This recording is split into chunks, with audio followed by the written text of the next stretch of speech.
ODI world cup, T20 world cup, Champions Trophy, IPL trophy, Champions League, test match, Border Gavaskar trophy, Asia cup, team கேப்டனா 3 ICC trophies, ICC hall of fame, stadium பெவிலியன்ல name, biography movie, ODI world cup ஃபைனல்ல player of the match, ODI number 1 ranked batter, ODI cricketer of the year, ஓடிஐல 10,000க்கு மேல run, கேப்டனா 200க்கு மேல sixers, wicket கீப்பரா 800க்கு மேல dismissals, அம்பு டிபார்ட்மெண்ட்ல 50+ ஸ்டம்பிங், பார்டர் கவாஸ்கர் டிராபில 200, பத்மஸ்ரீ, கீல் ரத்னா, பத்ம பூஷன், BCCIல இருக்க கொள்ள அவார்ட்ஸ், சியட் டயர்ஸ் அவார்ட்ஸ்னு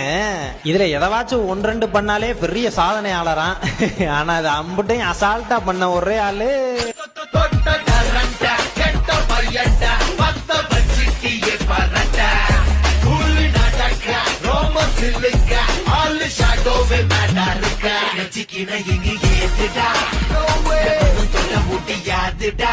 பாக்கலாம்.